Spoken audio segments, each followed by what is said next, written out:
আসসালামু আলাইকুম প্রিয় বন্ধুরা, এই মুহূর্তে আমার হাতে আছে Redmi 6A আর এই মোবাইলটির প্রবলেম হচ্ছে এই মুহূর্তে IMEI রিলেটেড প্রবলেম। আমি আজকের যেই সিস্টেমটিতে IMEI প্রবলেম সলিউশন করার প্রক্রিয়াটা দেখাবো, আপনারা একই সিস্টেম ফলো করে যে কোনো Redmi, Oppo, Vivo, Lenovo অথবা আমি এক কথায় বলতে পারি যে ব্র্যান্ডের যে সেটগুলো আছে বর্তমানে সবচেয়ে বেশি পপুলার, সেই সেটগুলো আপনি কাজ করতে পারবেন অনায়াসেই। আর আমরা জানি প্রিয় বন্ধুরা, এই মোবাইলগুলো কাজ করতে গেলে আপনাকে রুট করতে হয়, বুটলোডার আনলক করতে হয়। তো আসলে এই মোবাইলগুলোর IMEI পরীক্ষা চেঞ্জ না, মানে রিপেয়ার করার ক্ষেত্রে সবচেয়ে ইম্পর্টেন্ট সেটা হচ্ছে ইউএফআই অর জেট্যাগ। ইউএফআই জেট্যাগের মাধ্যমে আপনি এই IMEIগুলো রিপেয়ার করতে পারবেন। সো এই মুহূর্তে আমি যদি আপনাদেরকে দেখাই, অল স্পেসে গিয়ে স্টার্ট টাচ, এই মোবাইলটিতে এই মুহূর্তে IMEI নুল আছে, সিম পাচ্ছে না। অনেক ক্ষেত্রে কিছু কিছু মোবাইলের ক্ষেত্রেও, যদিও আমার এই মোবাইলটিতে এই মুহূর্তে সিম লাগানো নেই, তবুও দেখতে পাচ্ছেন। আর আজকের যে ভিডিওটি দেখাচ্ছি আমি আপনাদেরকে, ভিডিওটি কেটে কেটে দেখাইছি এবং ভয়েসটি আমি পরে লাগাইছি। তো এর মানেও এটা না যে এখানে 1%ও ফেক আছে, জাস্ট যেটা সেটাই আমি আপনাদেরকে দেখাচ্ছি। ওকে প্রিয় বন্ধুরা, এই লেখাটা আসে হচ্ছে আসলে যদি IMEI না থাকে সেটে, তাহলে Xiaomiর এটা আসে যে ভ্যালিড IMEI না থাকার কারণে Xiaomi এখন বসে না। তো এই মুহূর্তে হচ্ছে আমরা মোবাইলটি EMMC খুলে নেব এবং EMMC খুলে আমরা আজকে জেট্যাগের মাধ্যমে দেখাবো। আর আপনারা যারা জেট্যাগ ইউএফআই ব্যবহার করেন তারা অবশ্যই জানেন যে আসলে জেট্যাগ যারা পারে তারা অবশ্যই ইউএফআইও পারে, দুইটার ক্যাটাগরি একই। তো প্রিয় বন্ধুরা, এই মুহূর্তে আমি EMMCটাকে খুলে নিয়েছি Redmi 6-এর।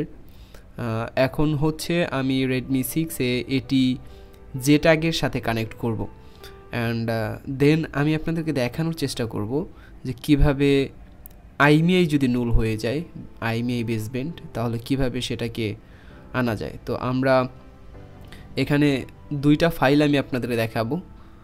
সো প্রিয় বন্ধুরা, এখন যেটা দেখতে পাচ্ছেন এটা হচ্ছে একটা ফ্ল্যাশ ফাইল। এটা হচ্ছে আসলে এনবি র্যাম, এনবি ডাটা, অর্থাৎ IMEI এর কাজ করে, যেটা কপি করে রাখা। আর এখন আমি যাচ্ছি হচ্ছে আমার এই মোবাইলটির ফ্ল্যাশ ফাইলের মধ্যে একটা চাইনিজ রোম, আমরা এটা চাইনিজ রোম। আর একটা জিনিস মনে রাখবেন, যদি কোনো মোবাইলে বুটলোডার আনলক করা না থাকে, সেই মোবাইল যদি আপনি ফ্ল্যাশ করতে চান তাহলে যেই রোম পূর্বে ছিল সেই রোমই দিতে হবে। তা না হয় কিন্তু দেখবেন অনেক সময় বুট রিপেয়ারিং করার পরও মোবাইল চালু হচ্ছে না, এরকম প্রবলেমটা কিন্তু হয়। অথবা লেখা আসে এনবি ডাটা করাপ্টেড, বিভিন্ন রকম প্রবলেম আসে যদি এরকম ফার্মওয়্যার ভার্সন যদি না মেলে। কারণ যদি থাকে গ্লোবাল, তাহলে আপনি গ্লোবালি দিতে হবে, তখন চায়না দিতে পারবেন না, কারণ আপনার মোবাইলে বুটলোডারটা আনলক করেননি। ওকে, এনিওয়ে আমরা এখানে হচ্ছে সব কিছু ওকে করে একবার চেকিং করে দেখাচ্ছি।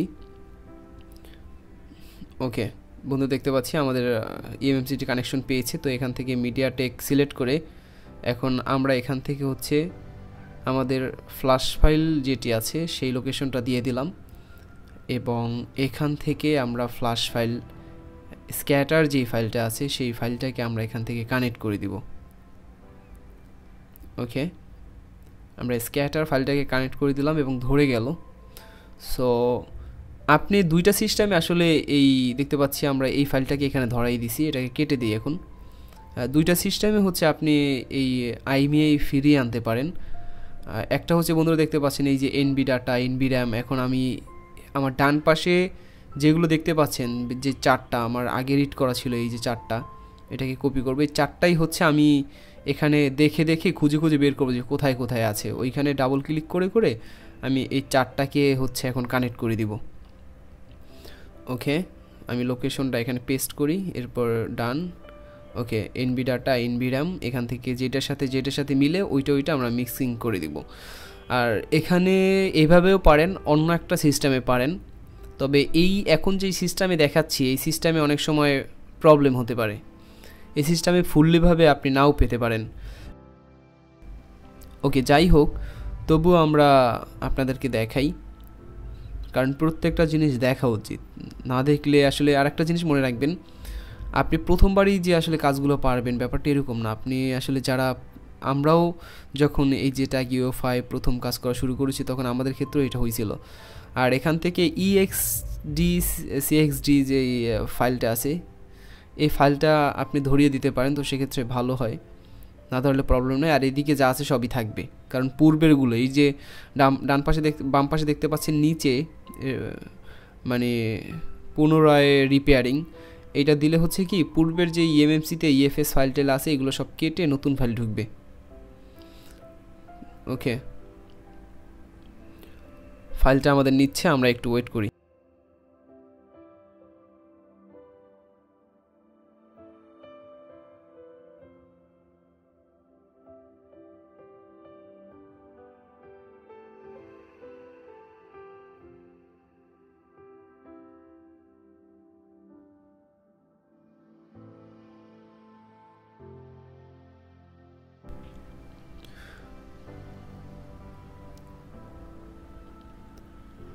ওকে প্রিয় বন্ধুরা, আমরা এখানে যেটা করেছি ফ্ল্যাশ ফাইলের সাথেই কিন্তু আমরা এনবি ডাটা মানে মডেম যেই ফাইলটা বলা হয় বা আইএমইআই ফাইল সেটাকে ধরিয়ে দিয়েছি। আপনি এটাকে করলে অনেক সময় ঝামেলা হতে পারে, সো আপনি একটু ডিফারেন্টভাবে করার ট্রাই করবেন। এভাবে না করে আপনি যেটা করবেন সর্বপ্রথম হচ্ছে আপনি ফ্ল্যাশ ফাইল দিয়ে ফ্ল্যাশ করবেন, তারপর হচ্ছে এইখানে আসবেন, হ্যাঁ এখানে এসে এখান থেকে মিডিয়াটেক সিলেক্ট করে তারপর এখান থেকে স্ক্যান করবেন। স্ক্যান করার পর আপনার এই মানে ইএমএমসিটার মধ্যে যে পার্টিশনগুলো আছে সেই পার্টিশনগুলো পেয়ে যাবে। এরপর হচ্ছে এখান থেকে এনভি ডাটা ডাবল ক্লিক করে অথবা এনভি র্যাম খুঁজে বের করে, অর্থাৎ ওই যেই চারটা আমি আপনাদেরকে দেখালাম সেই চারটা এখান থেকে যে এনভি ডাটা এনভি র্যাম এখান থেকে প্রথমে হচ্ছে ফ্ল্যাশ করবেন, ফ্ল্যাশ করার পর আবার এখানে এসে স্ক্যান করবেন, স্ক্যান করে তারপর হচ্ছে আপনাকে এই ফাইলগুলো ধরিয়ে দিতে হবে। তো আমি এই মুহূর্তে এই ফাইলগুলো ধরিয়ে দিচ্ছি।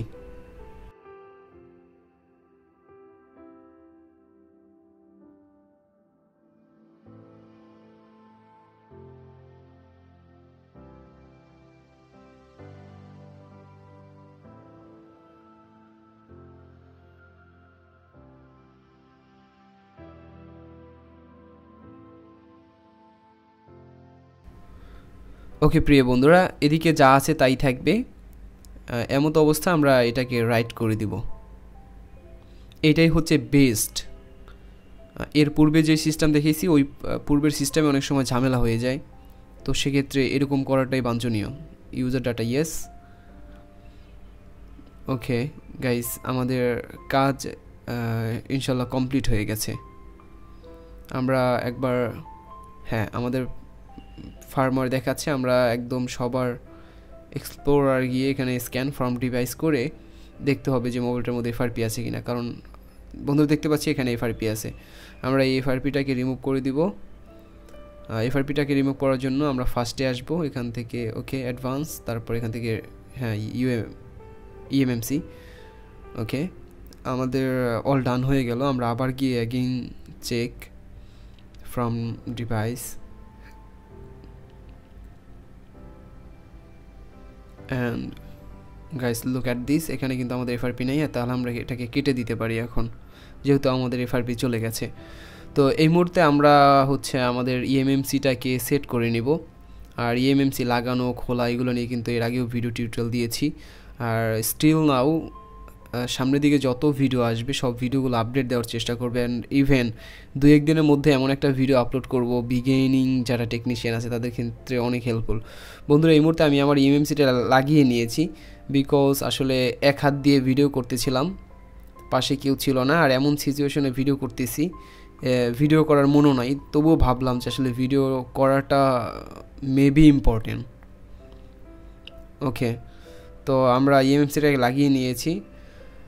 এখন আমরা মোবাইলটাকে কানেকশন দিয়ে আপনাদেরকে দেখানোর চেষ্টা করব। আর প্রিয় বন্ধুরা, এতক্ষণ ধরে যে ভিডিওটি দেখালাম এখানে যদি কেউ এখানে ভুলের বিন্দু মাত্র সন্দেহ নাই, এবং ফেক ভিডিও বলতে বিন্দু মাত্র সন্দেহ রাখার দরকার নেই। কেউ যদি বলতে পারে যে এটা ফেক ভিডিও তাহলে তাকে অবশ্যই সানি পয়েন্ট কর্তৃক পুরস্কৃত করা হবে।